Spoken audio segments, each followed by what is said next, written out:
Sabe quando tu se encontra? Eu acho que é isso. Eu me encontrei.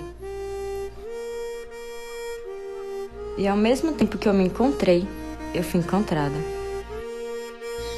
Leandro Flores diz em uma de suas frases: o sertão pede socorro e seu grito ecoa esquecido, ignorado pela imensidão da discriminação. Eu digo que até pode ser muito esquecido, mas o que tem de esquecido tem de forte e alegre. Eles nunca foram esquecidos por quem realmente importa. Nunca foram deixados de lado por quem interessa. O que me inspira, eu acho que é a força, alegria, entrega, coragem. Manda quem é forte, mas não de força bruta, de astúcia. Eu acho que é isso. O sertão é dentro da gente.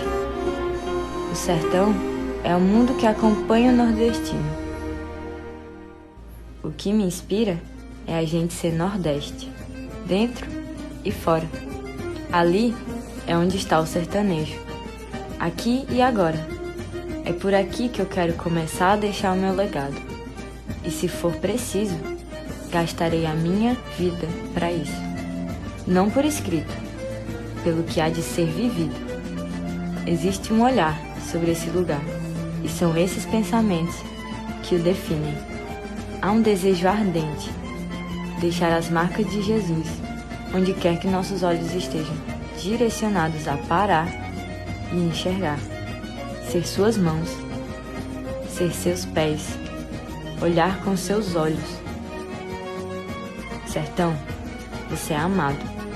E sabe, eu tenho uma certeza. Sertão não é do nada.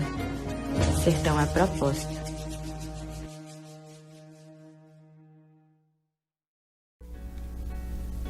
A paz de Jesus a todos. Eu sou o pastor Edinaldo Soares, sou pastor da Igreja Cristã Gileade de Limoeiro do Norte. Este é mais um dia que o Senhor nos preparou. Esse é mais um tempo muito especial. A Igreja Gileade tem a alegria, o prazer de poder hoje entrar em muitos lugares. São lares, são hospitais, são empresas e nesse instante levar uma palavra de esperança, de alegria e paz. Quando Jesus fala sobre a paz que Ele nos oferece, Ele diz que a paz dele excede o meu entender.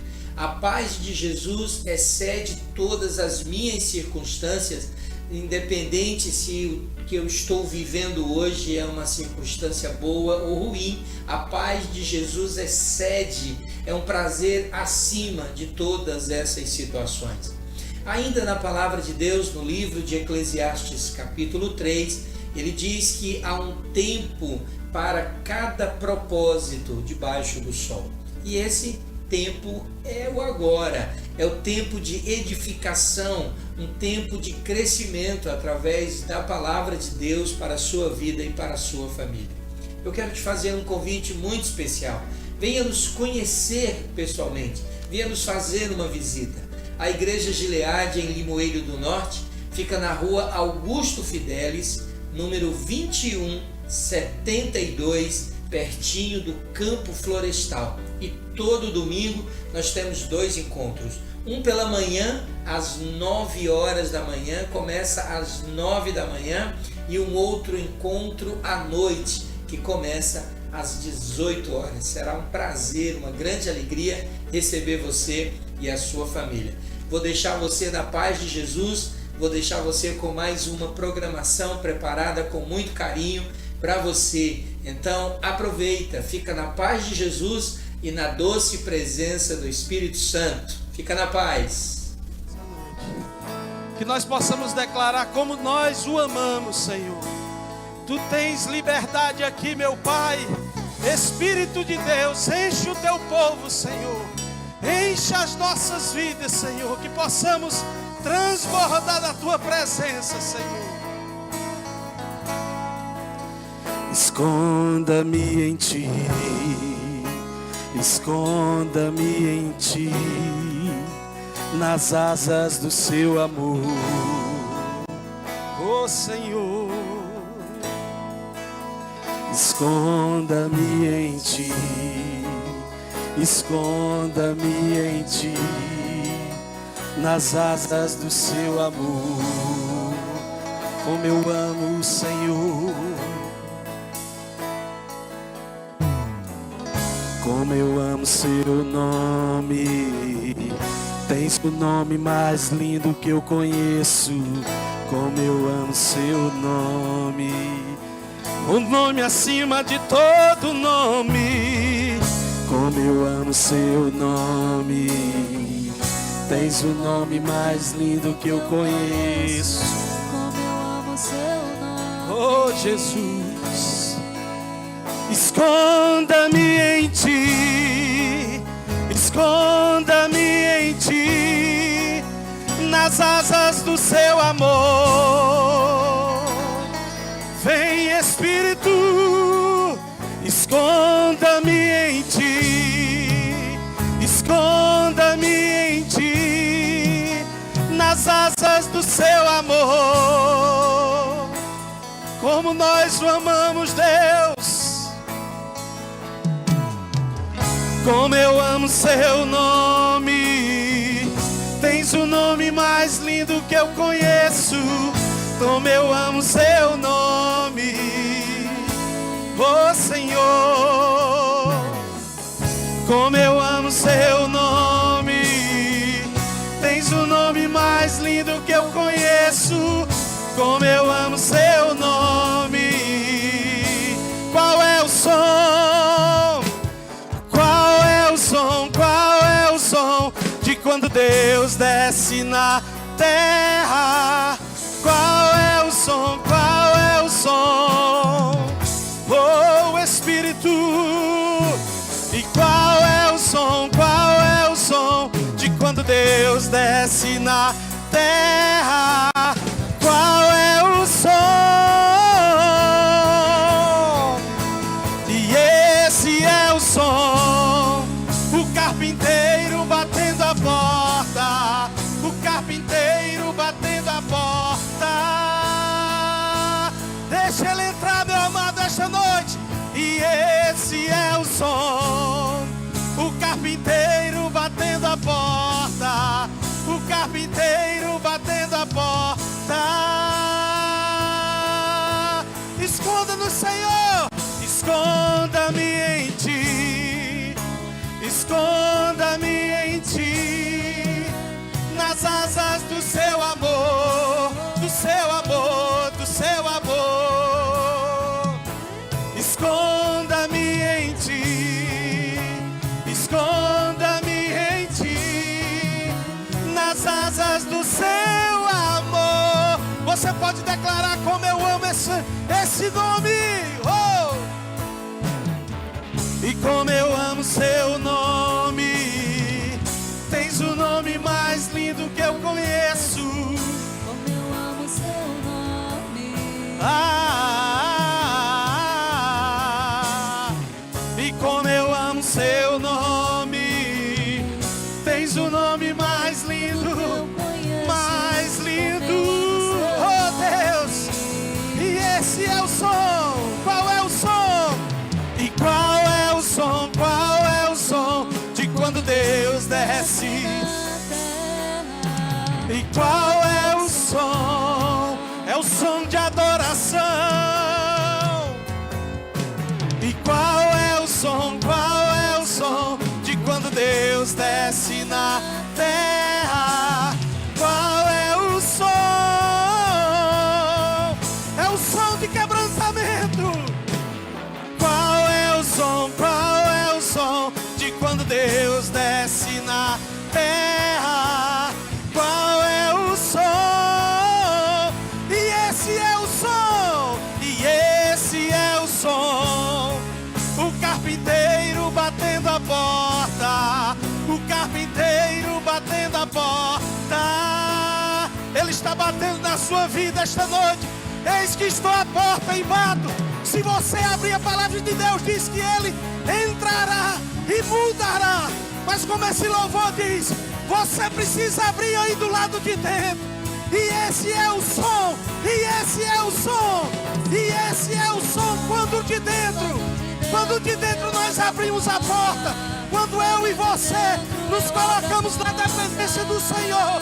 Esta noite o Senhor pede: ouse abrir a porta, ouse abrir a porta, porque grandes coisas o Senhor vai fazer essa noite, grandes coisas o Senhor vai fazer. Oh Deus, quando nós abrimos, meu amado, o som que nós ouvimos é um som de renovo. Quando nós abrimos a porta, é um som de quebrantamento. Quando nós abrimos a porta, é um som de Deus mudando as coisas, fazendo todas elas novas.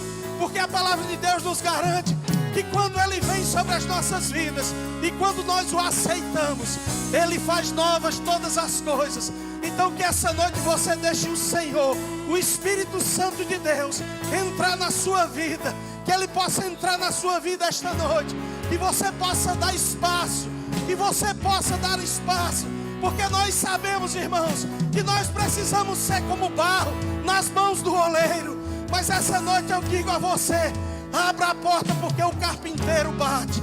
E quando ele bate, meu amado, ele bate para mudar, ele bate para transformar, ele bate para salvar, ele bate para renovar. Então que você possa dizer: e esse é o som. Lado de dentro eu abro a porta, lado de dentro eu abro a porta. É som de quebrantamento, é som de avivamento. E esse é o som. Lado de dentro eu abro a porta, lado de dentro eu abro a porta. Oh Deus, o que nós te pedimos essa noite, Senhor. Oh Espírito Santo, vem sobre a tua igreja essa noite, Senhor. Pai, tu és o Deus que bate em cada porta, Senhor. A cada coração aqui, meu Deus, que o Senhor encontre um coração contrito e quebrantado. Que o Senhor possa ouvir as batidas sinceras de um coração que espera e confia no Senhor. Que essa noite você possa abrir, meu amado, a melhor coisa que pode existir na vida de um ser humano é reconhecer o Senhor como o único e suficiente Salvador. Porque, amados, lutas nós teremos, mas a maneira de que nós enfrentamos quando estamos com o Senhor, nós temos a convicção que talvez a sua esposa possa lhe abandonar, o seu marido, os seus amigos, mas o Senhor diz: ei, eu estarei todos os dias contigo. Então hoje é noite de abrir a nossa porta, meu amado. O convite do Senhor essa noite é: abra a sua porta, abra o seu coração. Aleluia.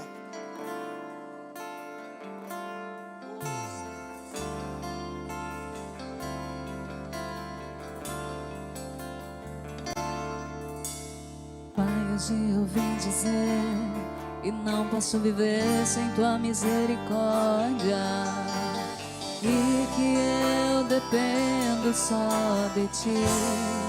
E posso perceber tua mão em cada detalhe da minha história, que tens cuidado bem de mim.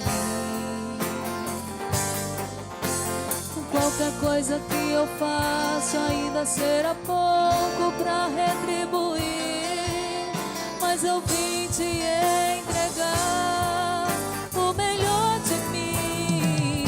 Eu estou aqui pra servir, entregar minha adoração, e reconheço que eu não mereço nenhum segundo da tua atenção. Mas onde irei se só você tem o que dá vida pro meu coração? Eu sou carente, sou dependente de ti, Senhor.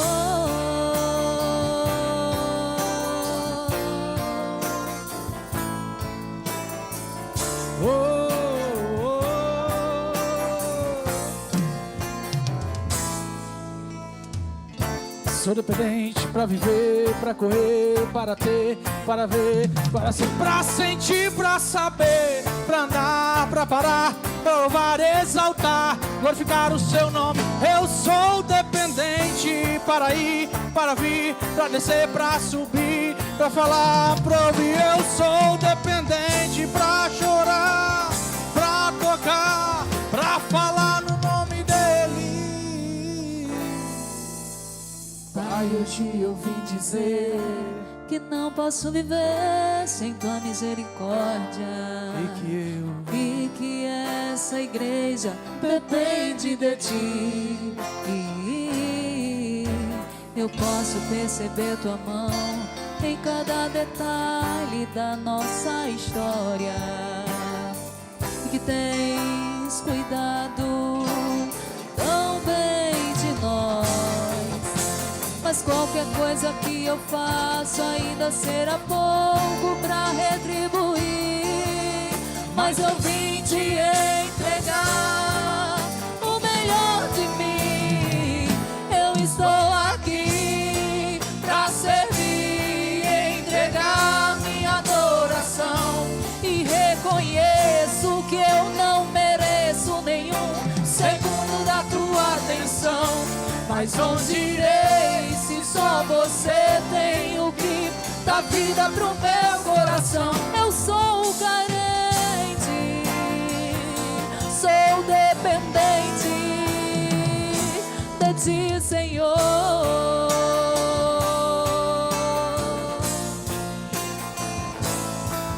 Meu guarda fiel, farol que me mostra o rumo do céu. Minha vida, meu ar, o meu maior amor é o meu Senhor.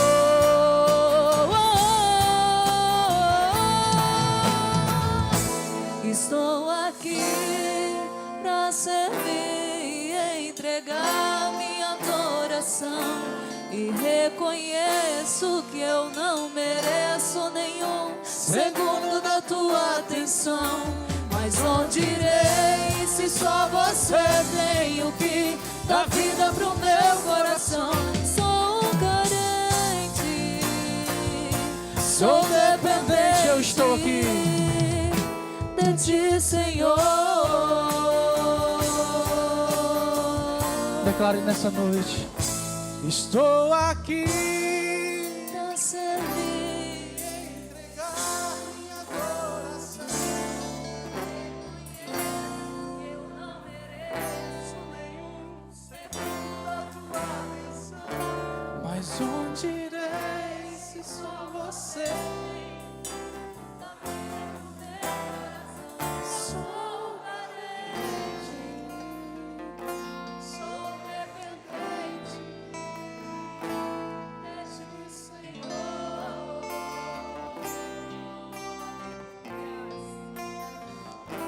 De ti, Senhor.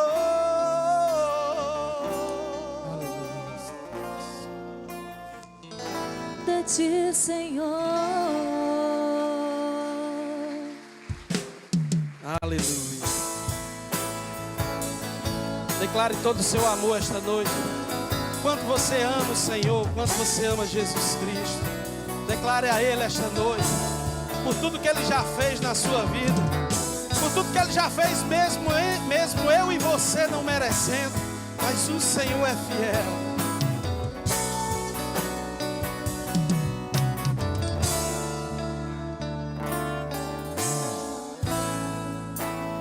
Em tua presença eu estou, ó Deus, venho render-me a ti. Com coração cheio de amor, declaro que tu tens feito a mim.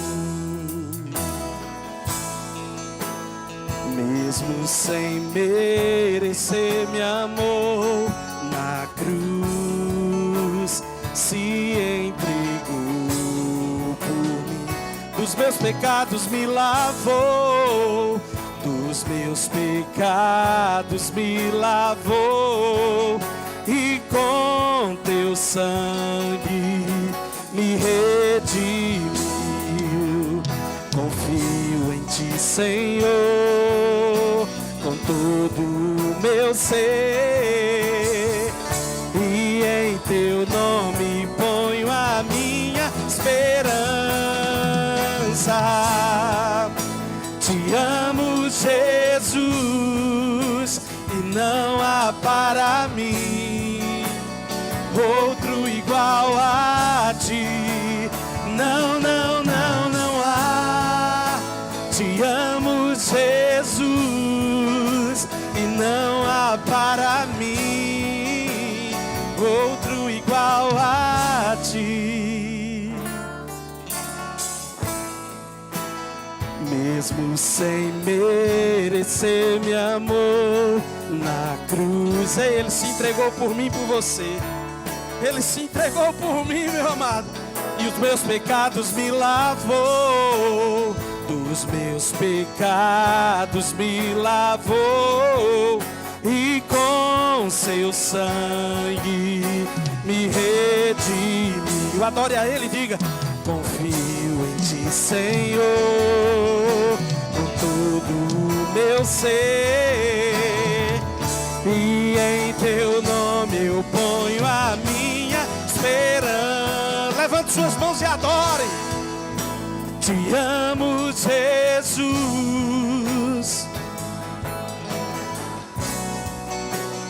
outro igual a ti. Não, não, não, não há. Te amo, Jesus, e não há para mim outro igual a ti. E nem no mar, nem na terra, nem no céu não existe outro igual a ti. Eu poderia procurar, mas não iria encontrar, Senhor, outro igual a ti. Declare: nem no mar, nem no mar, nem na terra, nem no céu não existe outro igual a ti. Eu poderia procurar, mas não iria encontrar, Senhor, outro igual a ti. Declare todo o seu amor agora. Amo, oh meu Pai, outro igual a ti. Não, não, não, não há. Te amo, Jesus, e não há para mim outro igual a ti. Não, não, não, não há. Te amo, oh Senhor, e não há para mim outro igual a ti. Não, não, não, não há. Te amo, Jesus, e não há para mim outro igual a ti. Não há outro, Senhor, não há outro, só o Senhor.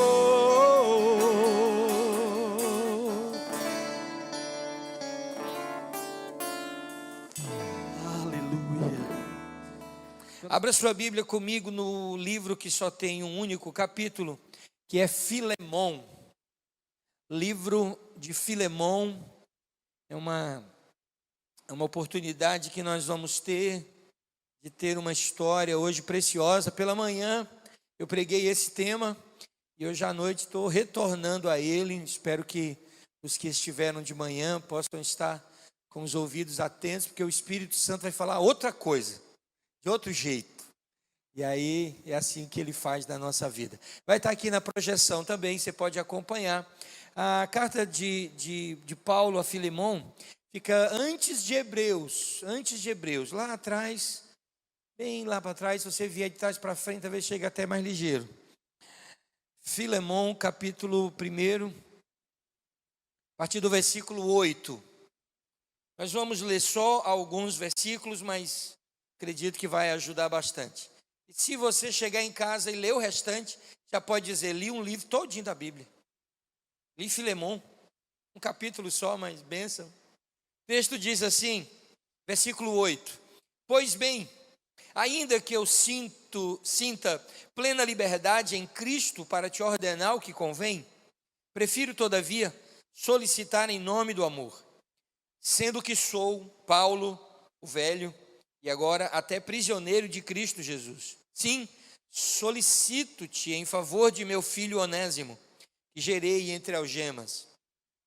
Ele antes te foi inútil, atualmente, porém, é útil a ti e a mim. Eu te envio de volta em pessoa, quero dizer, o meu próprio coração.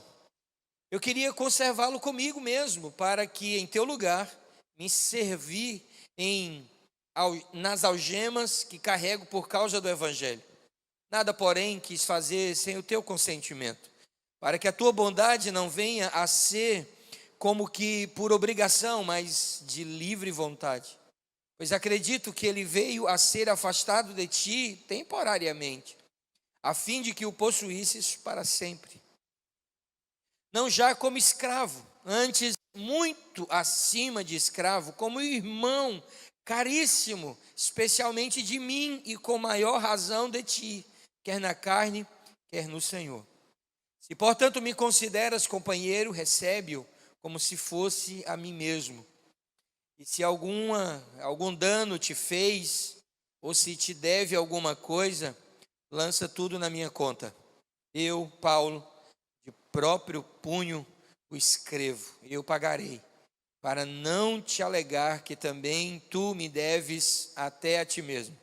Sim, irmão, que eu receba de ti no Senhor este benefício. Reanima-me o coração em Cristo. Mantenha a sua Bíblia aberta, mas feche os seus olhos. Pai, nós te agradecemos nessa noite pela tua palavra, preciosa palavra do Senhor. Vem falar ao nosso coração de forma clara, que o nosso coração esteja aberto, a nossa mente esteja cativa àquilo que o Senhor tem para falar ao nosso coração nessa noite. Ministra a nossa vida, é o que eu te peço e já te agradeço em nome de Jesus. Amém e amém. Queridos, essa é uma das poucas cartas que Paulo envia para uma pessoa só. Na maioria das vezes, Paulo escrevia a igrejas. Paulo escrevia para muitas pessoas, eram ensinamentos, eram doutrinas que estavam sendo estabelecidas. Paulo escreve, por exemplo, a carta de Corinto, uma carta extremamente exortativa para aquele povo, corrige, orienta. A maioria das cartas eram cartas para as igrejas. O caso de Filemon é diferente. Paulo escreve a uma pessoa. Essa carta não é para uma igreja, é para uma pessoa. Não há consenso, mas alguns historiadores, alguns teólogos questionam o fato dessa carta pessoal estar presente na coleção que compõe a Bíblia, como um livro completamente inspirado pelo Espírito Santo. E sim, essa carta, ela tem toda a característica de algo escrito ali pelo punho de Paulo diretamente a Filemon, mas toda essa carta inspirada pelo Espírito Santo de Deus. E nós vamos compreender um pouco mais o teor dessa carta quando entrarmos no detalhamento dessa palavra de hoje. Essa carta, aproximadamente escrita no ano 60 depois de Cristo, foi no mesmo período que Paulo escreve a igreja de Colossenses, a igreja de Colosso. Interessante que os historiadores dizem que Filemon morava em Colosso, ou seja, o enviado, aquele que levou a carta a Filemon, possivelmente levou a carta à igreja de Colosso. Então havia algo para tratar com a igreja e havia algo a ser tratado especialmente na vida de Filemon. Essa carta, no original grego, ela é composta de apenas 330 palavras. traduzido aqui para nós, gerou 25 versículos do diálogo entre Paulo e Filemon acerca de um escravo que fugiu. O nome desse escravo era Onésimo. Onésimo fugiu. Esse escravo era de Filemon. Esse escravo saiu de Colosso, possivelmente Colosso, não há também algo tão fechado se Filemon morava em Colosso ou na cidade de Éfeso. A maioria diz que era em Colosso, mas a cidade de Colosso até a cidade de Roma dava uma distância de aproximadamente 2.000 quilômetros. E aí você entende que aquele escravo fujão rodou mais de 2.000 quilômetros para bater naquela prisão onde Paulo estava. Outra situação que não está fechada é que alguns historiadores dizem que Paulo, na primeira vez que esteve em Roma, e essa é a primeira prisão que Paulo sofre em Roma, alguns dizem que era uma prisão domiciliar, por causa das muitas pessoas que Paulo cita estar com ele. Porém, Onésimo foi parar no mesmo lugar. Então, outros historiadores dizem, não, era uma prisão romana. Paulo estava em algemas. E eu acredito, sim, não era uma prisão domiciliar, mas era uma prisão romana, porque Paulo afirma, eu estou em algemas. É uma interpretação muito particular, você vai encontrar quando estudar essa história, quando você ler um pouquinho sobre o livro de Filemon, determinadas oposições contrárias, mas isso em nada muda o teor dessa carta. Outra coisa que muito chama a atenção é o nome Onésimo. O Onésimo significa útil. Onésimo significa útil. E Paulo faz um trocadilho. Paulo diz para Filemon, Onésimo já foi inútil, mas agora ele é útil, tanto a ti quanto a mim. E aí nós vamos chegando exatamente para aquilo que eu gostaria de fazer com você. Antes de trazer 2 pontos de reflexão sobre essa palavra, eu queria fazer uma breve ilustração sobre a carta de Paulo a Filemon.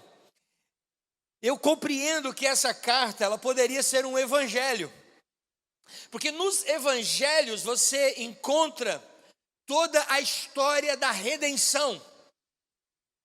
E quando você analisa a carta de Paulo a Filemon e você separa os personagens, são 3 personagens principais nessa história.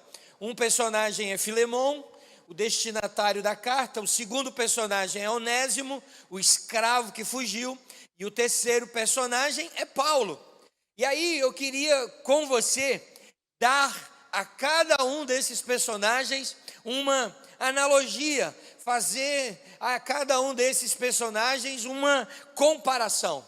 Então eu quero que você transfira, quando você falar em Onésimo, em vez de você simplesmente pensar no escravo fujão, eu quero que você pense nele como um pecador. Onésimo, então, é esse pecador, é o que se rebela, é o que foge. Onésimo, então, como pecador. Você vai botar Filemon, o dono do escravo, como Deus.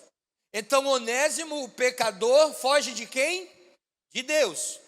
Onésimo foge de seu dono. É o pecador que se rebela e foge de Deus. Aí entra Paulo na história. Paulo tipifica a figura de Jesus Cristo. Paulo se coloca nessa história como a figura de Jesus, porque Paulo, ele se encontra com Onésimo. Cristo se encontra com o pecador. Cristo se encontra conosco. Quando fazemos um apelo aqui na igreja, convidamos pessoas para entregar sua vida para Jesus. De uma forma mais simples, nós perguntamos assim, alguém quer aceitar a Jesus? E algumas pessoas às vezes criticam e dizem, mas não é Cristo que precisa me aceitar, sou eu que preciso aceitar Cristo e não Cristo precisa me aceitar. Mas eu quero que você pense um pouco mais amplamente. A cruz do Calvário já é o grande aceite de Cristo. Se não te aceitasse, não teria morrido por você. A cruz do Calvário é a demonstração clara, ampla, desse amor de Jesus por nós. Por isso, o Cristo se encontra com o pecador, Paulo se encontra com Onésimo. Mas além de se encontrar, Paulo se identifica com Onésimo, se identifica com a história daquele homem. Cristo se identificou por nós a tal ponto de tomar o nosso lugar. A morte que era minha, ele tomou o lugar. A vida que era dele, ele me deu para viver. Paulo se identifica e Paulo vai além. Paulo intercede por Onésimo. Paulo escreve essa carta para interceder por Onésimo. Nós temos em Cristo também a figura do mediador, do intercessor. Jesus intercede por nós ao Pai. Ele é o mediador entre o homem e Deus. Paulo se dispõe a pagar a dívida. Meu irmão, o texto não deixa claro, mas se você juntar a ideia, um escravo que não recebe salário, fazer uma viagem de mais de 2.000 quilômetros, com que dinheiro? Então, tecnicamente, a história não diz, mas quando Paulo diz para Filemon, eu vou pagar a dívida dele, manda-me dizer quanto é que ele te deve, que eu vou enviar o dinheiro para você, eu vou te pagar. A mesma figura de Cristo por nós, Cristo Jesus se dispôs a pagar a nossa dívida. É tanto que na cruz do Calvário, quando ele está para entregar a sua vida, ele brada de lá o quê? Tetelestai, que significa está pago, está consumado. O escrito de dívida foi rasgado. Jesus brada lá da cruz, agora a dívida que você tinha com o diabo, construída através do pecado, já não existe mais, eu paguei a dívida. Do mesmo jeito que Paulo se dispõe a pagar a dívida de Onésimo, Cristo rasgou o escrito de dívida, ele pagou os nossos delitos. Mas sabe outra coisa que chama a atenção nessa relação? É que Paulo não pede nada em troca. Assim como Cristo não pede nada em troca, e o nome disso é graça. Cristo não nos trata pelo mérito meu, pelo seu mérito, Leandro. Cristo nos trata a partir do mérito dele. Nós somos salvos, nós estamos salvos, nós seremos salvos, não por aquilo que nós estamos fazendo, mas pelo que Cristo fez por nós. É graça. O mérito era dele, o mérito é dele. Foi ele que se dispôs a morrer por nós. Ele não pede nada em troca. Cristo também não pede nada em troca. Onésimo, o pecador, não tem nada para oferecer.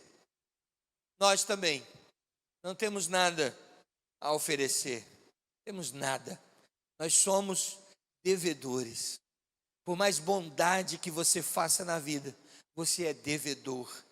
A Bíblia diz que o preço pago por Jesus na cruz do Calvário é um preço incorruptível, Vitor. Significa que ele pagou com seu sangue, ele pagou algo que eu e você não podemos pagar. O preço que ele pagou nem foi prata nem ouro, mas derramou o seu precioso sangue na cruz do Calvário. Onésimo não tem nada a oferecer, nós também não, foi amor. É amor. Você é amado do Senhor. Ele ama você. Amém? Eu sei que ninguém gosta de dizer isso dentro da igreja. Fale para o irmão do lado, é um drama. Mas depois de uma pandemia dessa, eu acho que você está doido para falar com alguém. Então, sem tirar a máscara, que a gente não pode fazer sem a máscara. Então você olha, escolhe alguém primeiro, quem está perto de você, e diz assim: Jesus ama você, você é amado. Diz bacana aí, ó. Aleluias. Não é não bom ouvir isso? Não é bom ouvir que a gente é amado, não? Eu gosto demais quando a irmã Sirlene diz assim: meu filho, eu te amo. Não é bom não? É maravilhoso. Não é bom quando o Senhor fala ao nosso coração: filho, eu amo você. todas as vezes que nós olhamos para a cruz do Calvário, nós vemos amor. Ele nos amou. Eu sou amado. Nós não éramos para sofrer por falta de amor, porque não teve amor maior do que o amor de Jesus sendo dado por nós. Mas ainda Onésimo, que é o pecador, é reconciliado com Filemão. Assim nós fomos reconciliados com Deus. Deus nos recebeu nesse processo de reconciliação por causa de Jesus. Onésimo, ele tem agora acesso a Filemão. A cruz que marca a morte de Jesus, marca também o ato do rasgar do véu, a liberdade que nós temos de acesso a Deus. Onésimo agora é irmão. Nós éramos escravos do pecado, nós pertencíamos a outra família, mas o sangue de Jesus nos tornou irmãos em Cristo. Por isso que os crentes dizem: a paz do Senhor, irmão. Pelo menos antigamente a gente dizia assim, né? Hoje é bate, hoje é ai, hoje é oi, hoje é ei. Antigamente era a paz do Senhor, irmão. Eu gosto sempre de citar, citei de manhã, o Nonato, o irmão Nonato, quando se encontrava com Dudu já frequentando a igreja, nem decisão por Jesus tinha tomado ainda, mas onde o Nonato via Dudu, Nonato parava e gritava: a paz do Senhor, varão! Ah, imaginou? Nós nos tornamos irmãos. Se a gente fizer aqui um exame de sangue, vai dar que cada um é de uma família diferente. A gente não é irmão por causa do sangue que corre nas nossas veias. Nós somos irmãos por causa do sangue que corre a partir da cruz. A cruz do Calvário nos uniu como família. Somos filhos de Deus e irmãos a partir de Jesus Cristo. Ele nos recebeu. Agora, quando você lê aí, Paulo diz para Onésimo: não o receba como escravo, o receba como um irmão. É uma palavra boa. Quando você encontrar alguém que teve a vida lavada por Jesus, ninguém que está aqui dentro, talvez, vou dizer por todos, mas a maioria tem um passado pregresso, tem uma vida passada difícil. E hoje de manhã, tinha uma irmã aqui, né, a Kaline, esposa de Bibil, ela publicou no Instagram esses dias algo que eu amei, assim. Ela publicou um trechinho da primeira parte da vida dela. E aí as primeiras imagens, aparecia ela numa festa, eu acho que no Limofolia, aparecia uma imagem assim. Aí de repente no meio daquelas imagens aparecia uma palavra que era assim, propósito, aí fazia pá. E aí a partir dali, outras fotos representando o novo momento da alegria. E aquilo que mais me chamava a atenção era a alegria descrita ali, sabe? Alguém que não tinha uma perspectiva de vida à luz da palavra, de repente encontra propósito, torna-se irmão, torna-se irmã em Cristo Jesus, porque recebeu uma nova tipagem sanguínea. É por isso que nós não podemos simplesmente bater no nosso peito e dizer assim: eu vou agir assim, porque eu sou assim, minha família é assim, eu vivi assim, eu cresci assim, vou morrer assim, Gabriela. Pode. Se você se encontrou com Jesus, você nasceu de novo. Novo nascimento é nova tipagem sanguínea. Tem um novo sangue correndo em suas veias. Agora você é filho de Deus. E Paulo diz: não vivo mais eu, mas Cristo vive em mim. Tem um novo sangue. Eu tenho uma nova tipagem. E a última observação nessa configuração de Onésimo, Filemão e Paulo é o nome de Onésimo. Paulo faz assim, direto. Paulo vai no X da questão, daquilo que Onésimo era e daquilo que Onésimo passa a ser. Paulo diz: Onésimo era inútil, mas agora é útil. Há algo que só Cristo viu em nós. Irmãos, o olhar de Deus para a nossa vida é diferente.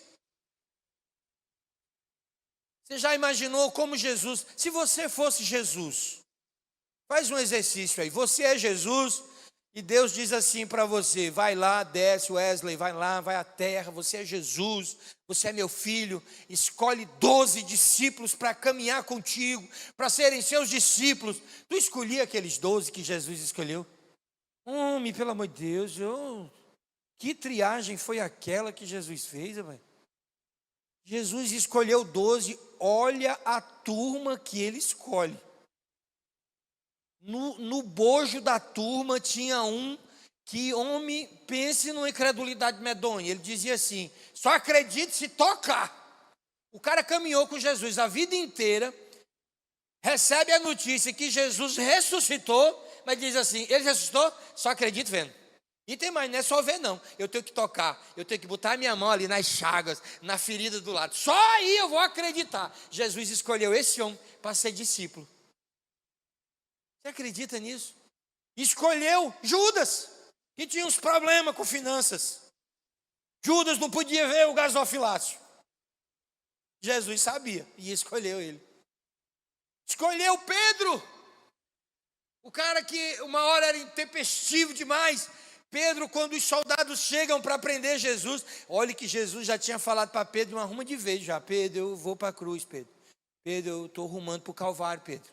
Vamos aqui, a nossa última ceia, Pedro. Isso é meu corpo que é dado por vós. Pedro, isso é meu sangue que será derramado na cruz do Calvário. Os soldados chegam para prender Jesus. Meu irmão Pedro, pescadorzão que não dominava a espada, voou na espada do soldado, tirou a espada do soldado e botou para cortar a cabeça do soldado.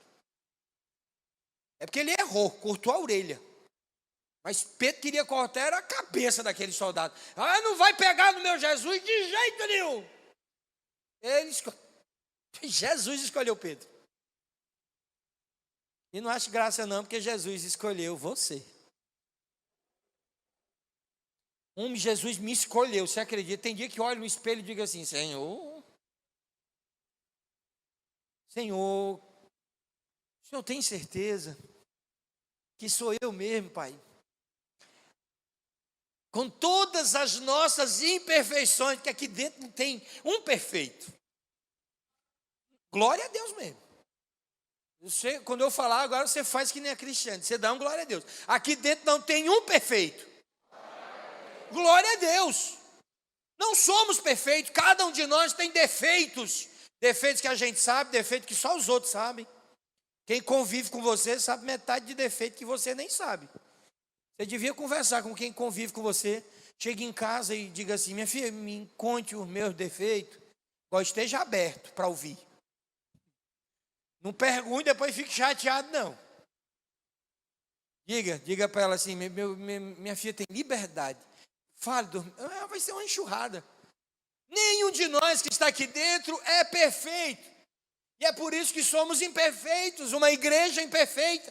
Por isso aqui dentro você nunca vai achar aquela pessoa que nunca vai errar. O erro é a gente achar que a igreja é o lugar dos santos. Sim, santos que decidiram viver uma vida de separação do pecado. Nós não podemos viver no pecado. Mas não o santo sem mancha, sem problema, porque todos temos. Jesus olhou para a gente e disse assim: eu quero ele. Eu quero ele. Eu quero o Ivaldo. Eu quero o Mardônio. Eu quero o Leandro. Eu quero a Iudênia. Eu chamo ele, Pai. Você já jogou bola quando era tempo de escola, que as pessoas escolhiam 2 e os 2 começavam a chamar o time? Né? Eu acho que Jesus olha assim para a gente e diz assim: eu escolhi ele, Pai. Escolhi Vladimir. E aí eu acho que Deus pega o papel e diz assim: quem, meu filho? Aí Jesus disse: é Vladimir. Aí Deus diz: meu filho, Vladimir, Vladimir. Eu enxergo nele, Pai. Eu vejo nele, Pai. Eu não vejo hoje apenas aquilo que ele é, mas eu consigo enxergar aquilo que ele será, quando a minha graça se aperfeiçoar no meio da fraqueza dele. Eu vejo estágios diferentes, e por isso Paulo diz para Filemão: ele era inútil, mas ele teve um encontro com Cristo. Ele é útil a ti, ele é útil a mim, recebe-o como um irmão. É linda a história, irmãos. Essa é uma doutrina daquilo que Cristo fez por nós, seu oferecimento de pagar a dívida. Lutero, o reformador, diz assim: todos nós somos onésimos. Todos nós somos pecadores. Todos nós necessitamos de Cristo Jesus. Eu gosto de 2 versículos muito em particular, antes de entrar nos 2 pontos que quero tratar com você nessa noite.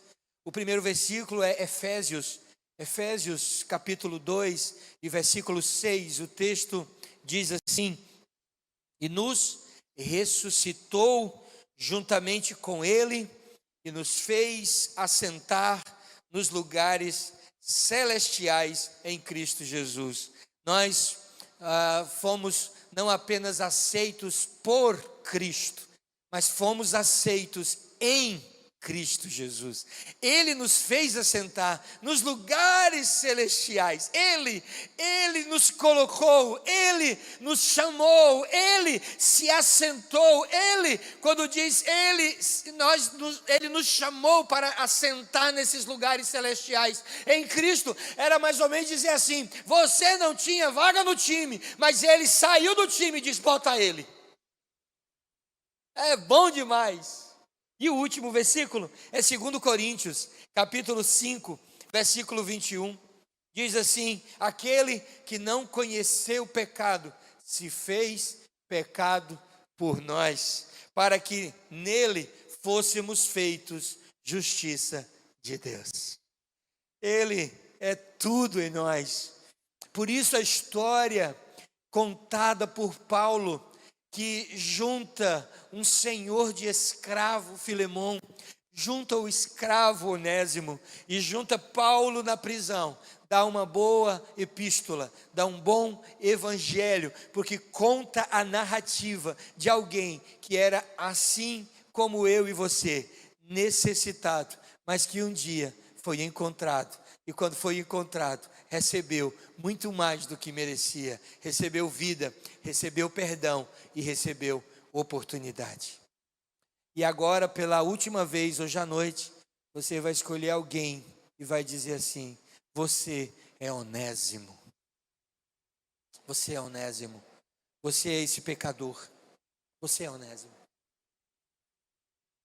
Glória a Deus. Eu separei 2 coisas apenas e vai ser bem rapidinho. Não me estenderei muito hoje não. Eu espero que você já tenha captado algo dessa história, algo desses personagens para levar para essa semana na sua vida. Mas algumas lições eu queria compartilhar com vocês, apenas 2. A primeira delas é que quando nós lemos a história de Filemão, a história de Onésimo e a história de Paulo, nós aprendemos sobre a providência divina. Na vida daquele que entregou-se nas mãos do Senhor, na vida daquele que recebeu a Jesus como Senhor e Salvador, não existem mais coincidências. Não tem coincidência você estar aqui hoje à noite. Você não está aqui por acaso, foi uma coincidência. Hoje de manhã eu escutei a pessoa dizer isso e logo depois ela mesma corrigir. Uma pessoa hoje de manhã ia passando em frente à igreja, bermudão, camiseta, chinelo nos pés, passando de bicicleta. Ele chegou em frente à igreja, ele disse: senti uma vontade enorme de entrar aqui. Aí eu falei: vou entrar, só se os crentes não deixarem eu entrar, porque eu estou de bermuda e chinelo. Mas aí, quando entrou, os irmãos arranjaram um cantinho para ele ali. Ele está sentado, ele sentou exatamente onde a Leudiene está sentada ali atrás, naquela última fileirinha. E ele passou o culto todo ali. E quando terminou o culto, ele veio à frente e disse assim: pastor, alguém contou minha vida para o senhor. E eu falei, alguém não me contou, mas alguém contou sua vida para você. Esse alguém é o Espírito Santo de Deus. Ele falou com você hoje à noite. Ele contou sua vida. Ele ministrou sua vida. Eu não estava pregando para você, eu nem te conheço. Eu não tenho como pregar direcionado, não prego por encomenda, mas o Espírito Santo que está aqui, enquanto eu estou falando aqui, Ele está falando ao seu coração de outra maneira. Ele conhece as suas necessidades. Enquanto eu começo a pregar aqui sobre tal coisa, Ele está falando de um jeito particular ao seu coração, para que você entenda e para que você compreenda. Assim é o Espírito Santo de Deus presente na vida da igreja. Ele está falando com você agora, do jeito dele, da maneira dele. Então você não entrou aqui por acaso, acabe com isso. Não entrou aqui por coincidência, coisíssima nenhuma. Você está aqui por causa dos desígnios, por causa dos propósitos de Deus, mas acima de tudo, por causa da providência de Deus. Coube a Deus, aprouve a Deus conduzir sua vida. Veja que no versículo 15, Paulo faz um apanhado sobre isso, e Paulo diz assim: pois acredito, olha só, Paulo está dizendo para Onésimo, eu acredito, Paulo está falando para Filemon, eu acredito que ele, Onésimo, veio a se afastar de você temporariamente, a fim de que agora o recebas para sempre. O que Paulo está dizendo para Filemon é: Filemon, existe algo chamado providência de Deus, que é aquilo que conduz a sua vida. Você lembra de José? José amanheceu o primeiro dia, porque José era meio exibido. José deu umas cutucadas nos irmãos pesadas. O pai deu uma túnica para ele. Ele podia usar a túnica nos dias de festa, mas ele se exibia. Ele era apresentado. Ele andava na frente dos irmãos e dizia: vocês estão vendo essa túnica? Foi papai que me deu. Papai deu túnica para vocês? Ah, não deu não? Pai me deu essa túnica. Meu irmão, o coração dos meninos, dos irmãos foi enfurecendo. E os sonhos de José? Era cada sonho. E ele contava para quem? Para os irmãos. Tive um sonho. No sonho eu ia lá na minha colheita e eu colhia o feixes de trigo. Aí o meu feixe ficava em pé. 12 feixes, né? Olhando para os irmãos, né? 12. Os irmãos, quer dizer que nós vamos se ajoelhar diante de você, rapaz. Ele disse: é isso aí mesmo. E não só você, o sol e a lua, botou o pai no mãe. O homem fez uma cena. Chega um dia, os irmãos dizem: vamos acabar com essa história dele hoje, vamos matar esse menino. Pegaram José, jogaram dentro de uma caverna, jogaram lá numa cisterna que estava vazia, e disseram: vamos matar esse menino. Vamos se reunir de tarde para nós matar ele. Quando os irmãos vão se ajuntando, rapaz, coincidência, é que ia passando uma caravana de midianitas, compradores de escravos. Você acredita? Na mesma hora. Não iam passando? Aí um irmão disse assim: rapaz, vamos matar não, vamos sujar nossas mãos com o sangue de nosso irmão não. Vamos vender. Venderam para os midianitas. José é levado para o Egito. Aí quando chega no Egito, rapaz, coincidência, pois ele não foi comprado por Potifar, que era o chefão lá, assim com o faraó, foi para a casa de Potifar, na bênção, casa de Potifar prosperando. Olha aí, véio, coincidência. Mas você acredita que um dia a patifona não deu em cima de José? Tentou arrancar a túnica de José, e ela voou em José. Quando ela voou em José, José voou para o meio da rua e correu e deixou as vestes para trás. Aí você viu, ele se exibiu com as vestes. Foi exatamente nas vestes que a mulher se agarrou. E ele foi-se embora, largou as vestes dele.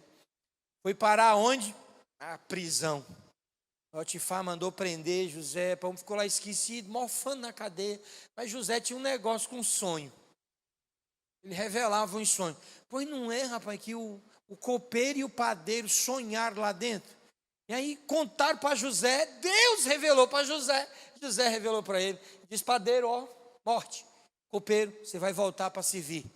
Pois não é o que aconteceu, o padeiro foi morto, o copeiro não saiu. Quando o copeiro ia saindo, Aí José falou assim: ei, irmão, pai, esquece de mim não. Esquece de mim não. Quando você estiver lá no palácio, lembra de mim. Pede por mim, me tira daqui.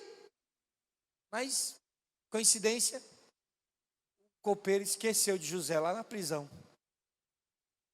Mas aí, negócio dos sonhos de novo, Faraó sonhou. O copeiro estava lá e disse: rapaz, esse negócio de sonho, tem um cara que eu conheço, que é bom, é José. Tirou José da prisão, foi e botou lá. Você conhece a história, né? Foi pá. Toda aquela história acontece. Tudo isso eu te contei para chegar num momento. Um momento depois de alguns anos, José se encontra com seus irmãos. E quando José se encontra com seus irmãos, já com o coração sarado, José diz assim: vocês intentaram o mal contra mim. Vocês tentaram. Você vê que José não disse: vocês fizeram o mal. José diz: vocês intentaram, vocês tentaram. Vocês se mobilizaram para fazer o mal. O cara passou por tudo que passou. Olha para os irmãos e diz: vocês não conseguiram fazer o mal contra mim, porque Deus transformou o mal em bem. É quando nós conseguimos olhar a nossa vida, não sobre a nossa ótica, mas conseguimos olhar do jeito como Deus olha para as coisas. É tremendo, irmãos. Eu, quando olho para vocês, eu nem a história de vocês conheço, a maioria dos irmãos, eu não sei a história de vocês. Alguns já passaram por tantos dramas, por tanto sofrimento. Eu li uma frase muito interessante, até postei no Instagram um dia desse, que é assim, ó: Deus, aliás, o diabo conhece o teu nome, mas prefere te chamar pelo teu pecado. Mas Deus conhece o teu pecado, mas prefere te chamar pelo nome. Os olhos de Deus não estão fixos e paralisados em nossos erros.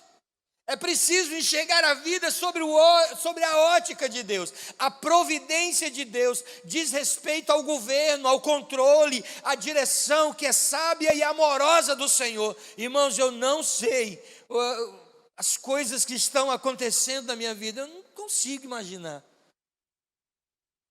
Se eu voltar 8 anos na minha história, eu era um pastor auxiliar na Gileade da Parangaba, cheio de sonhos profissionais. Trabalhava numa multinacional, com sonhos profissionais totalmente diferentes, voltados para um outro lado. Mas o Senhor, com a sua direção, nos trouxe para Limoeiro, nos trouxe para cá, descaracterizou meus sonhos, me deu outros sonhos. Passamos por lutas, algumas dificuldades, alguns tropeços, aprendizados. Nunca fui tão feliz como sou hoje. Tenho do que reclamar, irmãos, minha vida é bênção. Sou gente igual a você, passo pelos dramas do mesmo jeito, pago boleto igualzinho a você. Sou um comedor de feijão, porque arroz não está dando. Só feijão por enquanto, farinha, para dar uma compensada. Antigamente a gente dizia: sou um comedor de feijão e arroz. Não, só feijão mesmo. Igualzinho a você. Nunca fui, eu acho que na minha vida assim, tão feliz como sou hoje.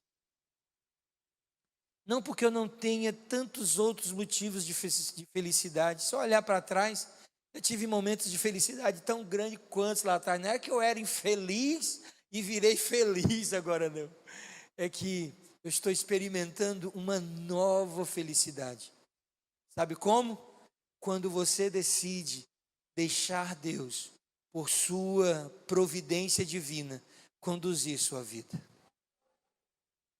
Caminhos que você não conhece. Tem um versículo que muito move o meu coração, que está lá no livro de Romanos, capítulo 11, versículo 33, Guto. O texto diz assim: ó profundidade das riquezas, tanto da sabedoria como do conhecimento de Deus.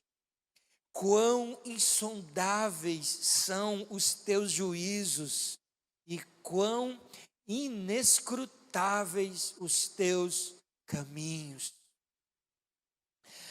A tradução para essa palavra inescrutáveis é mais ou menos assim, não projetados, não plenamente revelados, não totalmente conhecidos. E quando eu leio, o que eu entendo é que Deus conhece caminhos que tem para a minha vida que eu nem imagino, Leandro. Tempos da nossa vida, Fábio, que a gente diz assim: meu Deus, o que eu vou fazer? Nós já conversamos com casais que disseram assim: pastor, tem mais jeito não. Eu disse: não tem mais jeito. Não tem. Nós já tentamos de tudo. Já fizemos de tudo. Tudo que o Senhor falar nós já fizemos. Não tem mais jeito. É nessa hora que os caminhos inescrutáveis de Deus são abertos na nossa vida. Os caminhos inescrutáveis são caminhos que eu não conheço, mas Ele conhece, e Ele está guiando a minha vida para esses lugares. Deus tem seu jeito de conduzir nossa vida, mesmo no meio de todas as situações. É quando eu compreendo a providência de Deus, é quando eu entendo que Ele está no controle, me dirigindo. Os caminhos de Deus na vida de Onésimo é caminhos de amor. E o caminho do amor de Deus é maior do que o caminho da rebeldia, do orgulho e da presunção de Onésimo. Aquele escravo fujão, cheio de razão, cheio de vontade, aquele escravo tinha motivos para roubar seu chefe, tinha motivo para dizer assim: eu vou fugir daqui, tinha motivos para dizer: eu nunca mais vou pisar nesse lugar. Mas o amor de Deus foi maior do que todos os motivos de Onésimo. A Bíblia não diz porquê, apenas relata que Onésimo viajou para longe, entrou num barco, passou para outro, foi para uma cidade, foi para outra cidade, até chegar em Roma. Quando chegou em Roma, foi preso por alguma coisa que ele fez, não apenas por ser o escravo fujão, ele é preso e, coincidência, ele vai parar na cela que está Paulo. Coincidência? Providência. Quando a sua vida passar tanto pelas coisas boas, quanto pelos tempos difíceis, olhe para elas como providência de Deus. Deus está providenciando. A verdade, meu irmão, é que Onésimo podia implementar uma fuga para onde ele quisesse. É impossível fugir de Deus. É impossível fugir de Deus. Eu, quando leio a história de Jonas, descubro exatamente isso. Quando Jonas, antes de ser jogado no mar pelos homens do barco, aqueles homens pegam Jonas e dizem assim: quem é teu Deus? Quem é o teu Deus? Jonas diz assim: eu sirvo ao Deus vivo. Eu sirvo ao Deus eterno. Eu sirvo ao Deus verdadeiro. E aqueles homens disseram: e mesmo servindo a Ele, você tenta fugir dele? Não dá, irmãos, para fugir de Deus. A Bíblia diz que os olhos de Deus estão sobre toda a terra, contemplando a minha vida e a sua vida. Nós podemos implementar nossas fugas, Tentamos muitas vezes não fugir de Deus, mas tentamos fugir de nós mesmos, tentamos fugir dos propósitos de Deus para a nossa vida, tentamos fugir daquilo que Deus tem para nós, mas o Senhor nos conduz em caminhos que nós não conhecemos, os caminhos inescrutáveis, e do jeito dele nos traz de volta. Jonas é jogado no mar. A Bíblia diz que um peixe muito grande, que nós conjecturamos que tenha sido uma baleia. A Bíblia não fala de baleia, mas diz que era um peixe muito grande. O peixe engoliu Jonas. Meu irmão, você acredita que Jonas estava indo para onde quando foi jogado no mar? Para Tarsis, não era? Totalmente sentido contrário de Nínive. Pois, meu irmão, você acredita que aquela baleia tinha um GPS? Era uma baleia adestrada. Porque a baleia engole Jonas no meio do mar e diz aonde foi que a baleia foi vomitar Jonas. Duvido você acreditar. Uma coincidência medonha. Não é não?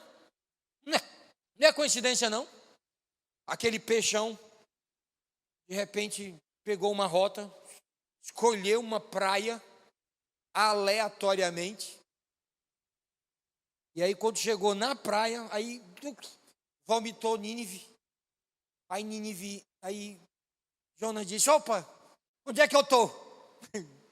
Aí deve ter visto uma placa desse tamanho: seja bem-vindo a Nínive. O cara diz: meu irmão, tanta praia para esse peixe me vomita aqui, na praia de Nínive. Seja bem-vindo ao seu propósito. Seja bem-vindo aos caminhos inescrutáveis de Deus. Quando você entregar a sua vida para Jesus, você está na mesma situação de Jonas. Pode tentar fugir, mas vai ser vomitado no seu propósito. Vai ser levado para o seu propósito. Você está sendo conduzido não mais pelos seus próprios interesses e suas vontades. Deus muitas vezes nos dá coisas para nos conduzir para o propósito, mas muitas vezes Deus nos tira coisas para nos conduzir para o nosso propósito. Tirando ou colocando, Ele está nos conduzindo para o propósito que Ele tem para a nossa vida. Jamais vai ser coincidência, é providência divina. Providência de Deus estava na vida de Onésimo, na infinita graça. Isso chama-se providência. Lutero, mais uma vez eu cita várias e várias provações que passou antes de tomar a decisão de se levantar para estabelecer as suas teses, para afrontar um sistema religioso que estava vivendo. E ele diz assim: tentei fugir e tentei me calar, mas de uma forma amorosa, Deus abriu minha boca. Deus nos conduz, Deus está nos conduzindo. Eu já passei por muitas lutas, irmãos, por momentos muito difíceis. E nós estivemos em Fortaleza nessa semana passada. Nós fomos ao velório e sepultamento de uma irmã muito querida, Leonísia, a irmã Léo, esposa, né, de um homem que o Senhor já tinha levado para a glória, que era o Costa. Pessoas que lidaram com os ECCs desde o começo, eram dos pioneiros assim no ECC. O Senhor levou o Costa e agora nessa última semana o Senhor levou a vida da Léo. Os meus filhos tinham a Léo como avó Léo e o Costa como vô Costa. Num momento muito difícil da nossa vida, quando na primeira gestação, na primeira gravidez da Sirlene, quando ela perdeu a gravidez já aos 4 para 5 meses, a gente não sabia de nada do que estava acontecendo, dor terrível, tudo planejado, era o primeiro filho e a gente já estava comprando coisa por conta, já ajeitando tudo, e de repente veio a notícia e a gente saiu da clínica, fomos para um hospital, foi feito um procedimento e quando a gente saiu de lá, eu lembro que tinha conversado com a Sirlene que a gente ia para casa, recém-casados, casado há poucos anos, assim, a gente ia para casa. E aí quando a gente saiu do hospital, estava lá no estacionamento, escorado no nosso carro, o Costa e a Léo. E eles disseram assim: vocês vão para onde? E a gente disse: a gente vai para casa. Eles disseram assim: só que a casa é a minha casa, vocês vão lá para casa, nós vamos cuidar de vocês. nós vamos dar sopinha, nós vamos fazer comida para vocês. Vocês vão se recuperar, vocês vão se fortalecer, vocês vão se levantar, vocês vão caminhar. Vai ser um tempo de restauro. E levou a gente para lá, e cuidou da gente. Passaram por muitas lutas também, quando nós estivemos lá no sepultamento, momentos antes do sepultamento, me deram a oportunidade de orar para concluir a cerimônia. Quem estava conduzindo a cerimônia era o pastor Beto. E aí eu peguei o microfone e quando fui enchendo o peito para orar, o pai da Léo se levantou. O pai dela tem 90 e poucos anos. Pastor José Vieira. Vinha com a Bíblia debaixo do braço, andando na minha direção. Eu disse, espera aí. Ele chegou e falou assim, eu posso falar? Eu disse, claro, meu pastor. Entreguei o microfone para ele. E aquele senhorzinho baixinho, cabelo em branco, pegou o microfone e disse assim, existe alguém aqui que ainda não conhece a Jesus como Senhor e Salvador? Por que pergunto? Porque minha filha conhecia. Existe alguém aqui que ainda não entregou sua vida para Jesus? Por que pergunto? Porque minha filha entregou. Ninguém se manifestou. E ele falou de novo, eu sei que aqui tem gente que ainda precisa conhecer Jesus como Senhor e como Salvador. E foi 10 minutinhos de lenha. Minutinho de pancada, pá. Quando terminou, me entregou o microfone e disse, pode orar. A providência de Deus nos conduz ao fim desejado e esperado.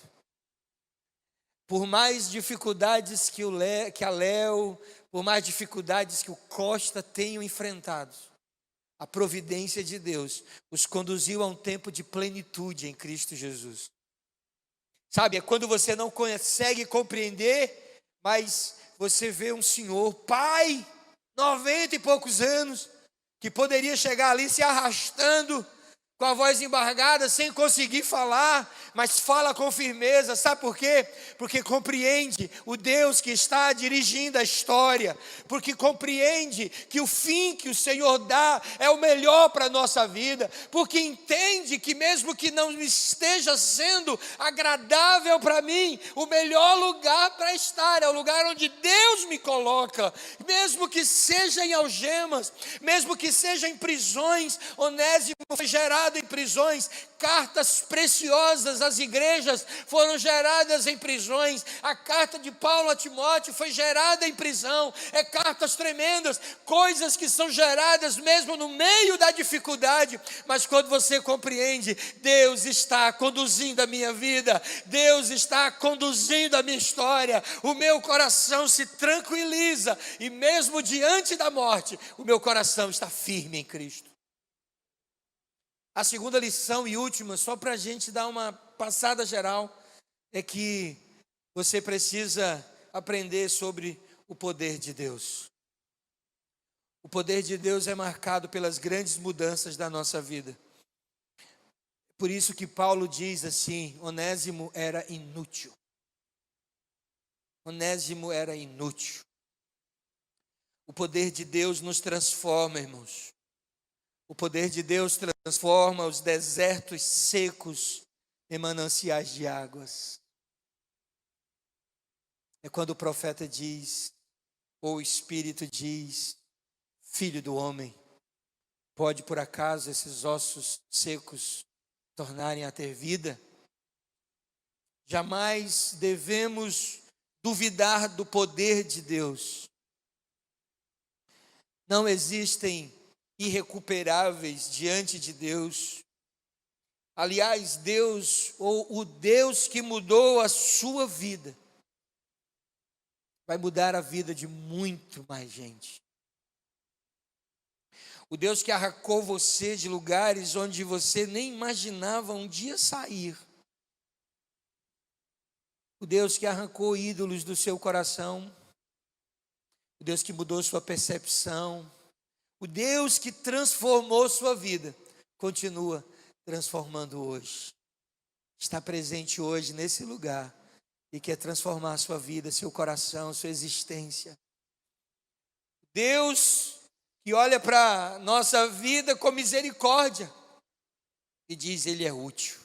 Ele é útil. Não sabemos com certeza o que tornou Onésimo um escravo. Muitas coisas poderiam tornar alguém um escravo. Por exemplo, uma dívida. Uma dívida não paga. Se aquele dono da dívida não pagasse a dívida, você lembra da história da viúva? E chega para o profeta e diz: os credores vieram tomar meus filhos, porque eu não tenho como pagar a dívida. Nós não sabemos se Onésimo se transformou em escravo por causa de dívida. Não sabemos se ele nasceu escravo. Não sabemos se uma outra condição gerou a necessidade dele ter que se tornar um escravo. Antes dessa transformação, Onésimo se mostrou um escravo rebelde, que possivelmente roubou Filemon, que provocou prejuízo. E a lógica era que esse homem fosse morto, para que tudo aquilo fosse ajeitado. Meus irmãos, o que a Bíblia diz é que se alguém está em Cristo, se alguém se encontra com Cristo, passa pela maior de todas as transformações. A Bíblia diz que ele era uma velha criatura, ele era uma criatura sem valor, ele era Onésimo, ele era inútil, mas agora o Senhor pegou a vida desse inútil e fez na vida dele coisas absolutamente novas, e disse mais: as coisas velhas ficaram para trás. Eis que tudo se faz novo na vida de alguém, tudo se faz novo na vida de alguém que decide se entregar nas mãos do Deus, que é o oleiro e sabe transformar a nossa vida. Não existem vidas irrecuperáveis. Você sabe quem chamou Golias de gigante? Não foi Davi. Leia a história e me diga onde é que aparece Davi chamando Golias de gigante. Davi chama ele de incircunciso.